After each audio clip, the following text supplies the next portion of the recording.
देहरादून में विधानसभा अध्यक्ष रितु खंडूड़ी भूषण और खेल मंत्री रेखा आर्य ने महाराणा प्रताप स्पोर्ट्स कॉलेज में 13वीं राष्ट्रीय ताइक्वांडो प्रतियोगिता का शुभारंभ किया। कार्यक्रम को संबोधित करते हुए विधानसभा अध्यक्ष ने पूरे देश से आए प्रतिभागियों, कोच तथा आयोजनकर्ताओं को देवभूमि उत्तराखंड आने की बधाई दी। उन्होंने कहा कि बच्चों को किसी न किसी प्रकार के खेल को जरूर खेलना चाहिए, क्योंकि इससे हमारी शारीरिक और मानसिक विकास होता है। मैं मिस्टर हबीब और सभी को बधाई देती हूँ और शुभकामनाएं देती हूँ। मिस्टर जावेद को बधाई देती हूँ कि इस तरह का कार्यक्रम यहाँ उत्तराखंड में हो रहा है। सभी बच्चों का स्वागत करती हूँ उत्तराखंड में, और इस तरह के कार्यक्रम से बच्चे को इनकरेजमेंट मिलता है। और आज के समय में जहाँ बच्चा केवल मोबाइल और टीवी के बीच में रह गया, वहाँ इस तरह की चैंपियनशिप्स होनी चाहिए ताकि हम और लोगों को भी प्रेरित कर सकें कि स्पोर्ट्स की तरफ बच्चे जाएं, ताकि वो अपना स्वास्थ्य का ध्यान रख सकें और आगे चलकर स्पोर्ट्स के माध्यम से अपना जीवन यापन कर सकें।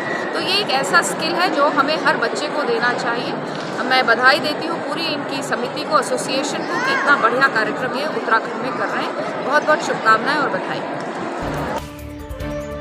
गौलापार स्थित अपने कार्यालय पर भारतीय जनता पार्टी हल्द्वानी पूर्वी के मंडल अध्यक्ष मुकेश बेलवाल ने पत्रकारों से वार्ता करते हुए कहा कि उनकी डबल इंजन की सरकार में विकास का पहिया तेजी के साथ घूम रहा है, साथ ही विकास कार्यों के नए आयाम स्थापित किए जा रहे हैं। उन्होंने बिंदु खता में विद्युतीकरण के आदेश को ऐतिहासिक करार देते हुए कहा कि अब तक यहाँ की जनता अस्थायी विद्युत कनेक्शन के चलते काफी परेशान थी, क्योंकि क्षेत्रवासियों को स्थायी विद्युत कनेक्शन नहीं मिल पा रहे थे। अभी 15 दिन पहले ही जो है हमारे इस क्षेत्र के सांसद और केंद्रीय रक्षा राज्य मंत्री अजय भट्ट जी द्वारा दोनों जो आपने बताया कि जो अपना मोती नगर का जो 200 बेड का हॉस्पिटल बन रहा है उसका निरीक्षण किया गया, साथ ही जो हल्दूचौड़ में बन के तैयार है और जो स्थानांतरित होना है स्वास्थ्य विभाग को, उसका भी निरीक्षण किया गया। और तत्काल मंत्री जी के द्वारा जो है उसको दोनों में कार्य में गति लाने के लिए हल्दूचौड़ के हॉस्पिटल को जो है स्थानांतरित करके तुरंत जो है चालू करके लोगों को सुविधा देने के लिए कहा गया। और जो मोती नगर का जो अपना हॉस्पिटल बन रहा है उस पर भी जल्दी से गति देके, और उसका टाइमिंग पीरियड 2024 है, लेकिन जो मंत्री जी ने ये कहा कि 23 तक हम इसको कंप्लीट करके जो है लोगों को समर्पित कर दें, ऐसी व्यवस्था कुछ बने। माननीय विधायक जी भी लगातार उसमें प्रयास कर रहे हैं, माननीय सांसद जी भी लगातार प्रयास कर रहे हैं।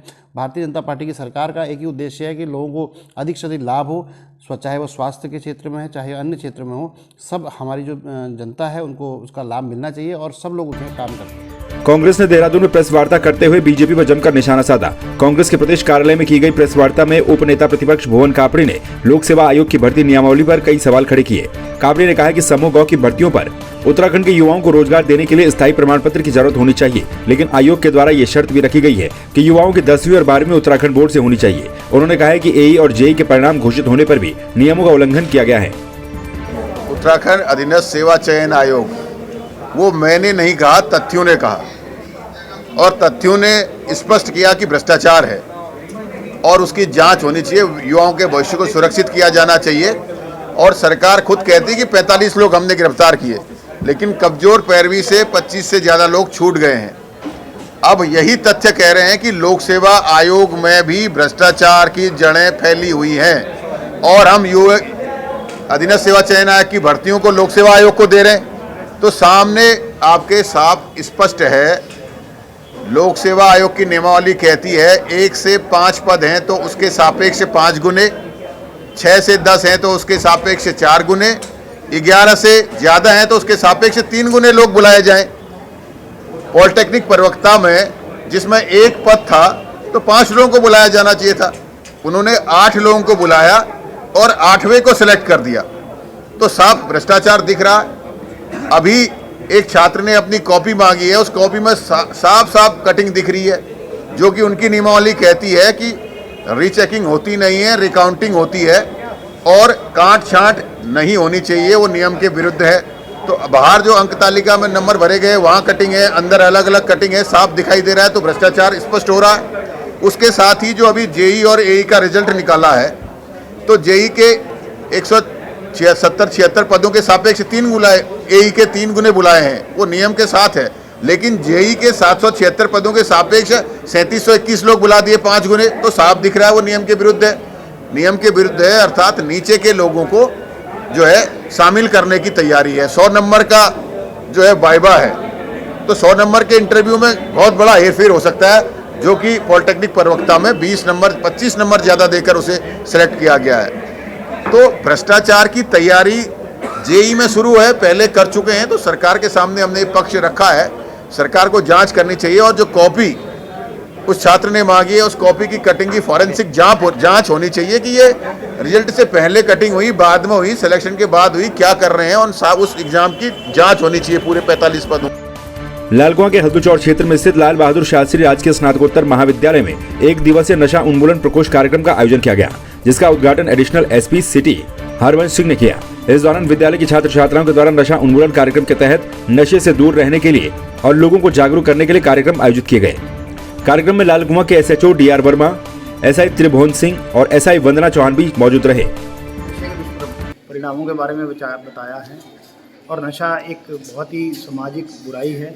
इसको समाप्त करने के लिए माननीय मुख्यमंत्री जी ने 2025 का टारगेट रखा हुआ है। उसके लिए हम लोग पूरा पुलिस विभाग लगातार प्रयासरत है और हम आशा करते हैं कि जो हम प्रयास कर रहे हैं इसके सकारात्मक परिणाम सामने आएंगे और बच्चे अपने कैरियर को अच्छा बनाएंगे और नशे से दूर रहकर अपने जो उनका परम उद्देश्य, जो मुख्य उद्देश्य, जो मुख्य लक्ष्य है उसकी तरफ अग्रसर होंगे। और सभी बच्चों को, मेरे जो प्यारे बच्चे हैं उनको उज्ज्वल भविष्य की कामनाओं के साथ मैं यहाँ से विदाई ले रहा हूँ। सभी का धन्यवाद। हमारा जो पुलिस विभाग है, हमारे जो नैनीताल पुलिस है, लगातार सक्रिय है। हमारे अधिकारी कर्मचारियों को लगातार निर्देशित किया गया है कि जो भी एनडीपीएस में लगे हुए लोग हैं उनके खिलाफ सख्त कार्रवाई की जाए। तो दोषपूर्ण नंबर प्लेट की वाहन हैं, जो नाबालिग बच्चे गाड़ी चला रहे हैं और अगर किसी भी प्रकार की कोई एमवी एक्ट के अंदर कोई भी अगर उसका दुरुपयोग कर रहा है, उसका पालन नहीं कर रहा है एमवी एक्ट का, तो उसके खिलाफ कार्रवाई की जाए। लाल बहादुर शास्त्री राजकीय स्नातकोत्तर महाविद्यालय हल्दूचौड़ में आज नशा उन्मूलन प्रकोष्ठ के अंतर्गत कार्यक्रम रखा गया, जिसमें SP city Haldwani mister Harvind Singh sir आए थे और SHO Lalkuan mister RD Verma sir आए थे तथा उनके साथ में उनकी पूरी टीम आई थी, जिन्होंने हमारे छात्र छात्राओं को बहुत ही अच्छी जानकारी दी नशे से दूर रहने के लिए। साथ ही जो साइबर क्राइम हो रहा है और गर्ल्स से रिलेटेड जो उनकी सुरक्षा है उसको किस तरह से वो अपने को सुरक्षित रखें, इसके लिए उन्होंने एक पुलिस ऐप भी डाउनलोड करवाया है। उन्होंने ये भी बताया कि बच्चों को किस तरह से अपने नशे को, परिवार को नशे से बचाना है और साथ ही ये भी बताया कि हम किस तरह से अपने आप को साइबर क्राइम से दूर रखें और कोई भी लिंक को, हमें ऐप को, लिंक को डाउनलोड नहीं करना है, किसी भी प्रकार के फ़ोन को नहीं उठाना है। जो भी अननोन फ़ोन है उनको वीडियो कॉल के माध्यम से जो हमारे पास फ़ोन वगैरह आते हैं उनसे भी दूर रहना है। लाल बहादुर शास्त्री राजकीय महाविद्यालय हल्दूचौड़ में छात्र नेताओं के द्वारा तालाबंदी की गई। मौके पर पहुंची पुलिस ने व्यवस्थाओं को दुरुस्त किया। हालांकि छात्र नेताओं की तालाबंदी फिर भी जारी रही। इस दौरान प्राचार्य सहित अन्य शिक्षक भी महाविद्यालय के अंदर नहीं जा सके। छात्र नेताओं की मांग है कि जब तक छात्र संघ चुनाव की तिथि घोषित नहीं की जाती तब तक उनका धरना प्रदर्शन और तालाबंदी जारी रहेगी।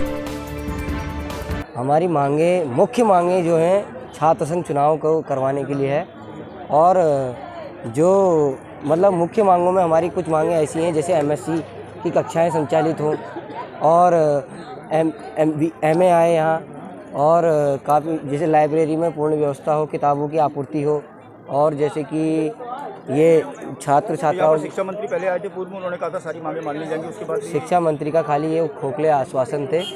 कई बार हमने उन्हें सैकड़ों ज्ञापन सौंप दिए, लेकिन उनकी जो हवाई फायरिंग है आपको बताई है, वो काफ़ी हवाई फायरिंग के लिए क्या निर्णय लिया आप लोगों ने? निर्णय है कि जब तक छात्र हितों की बातें नहीं मानी जाएगी हम यहाँ पर बैठेंगे, चाहे हम भूखे प्यासे बैठे, छात्र हितों के लिए हम हमेशा तत्पर रहेंगे। धरना प्रदर्शन जारी रहेगा। बहुत बड़ा अगर आंदोलन अगर हमारी अगर सरकार के कानों में जू नहीं रखती है तो हम इससे बड़ा आंदोलन भी होगा सड़कों में। और काफ़ी ज़्यादा संख्या में हल्द्वानी के कॉलेज के छात्र हमारे साथ हैं, नैनीताल के छात्र हमारे साथ हैं, सारे कॉलेजों के छात्र आज यही नहीं कुमाऊं भर के जितने भी विश्वविद्यालय हैं उन सभी में आंदोलन चल रहा है। बच्चे ऐसी तालाबंदी करके बैठे हुए हैं।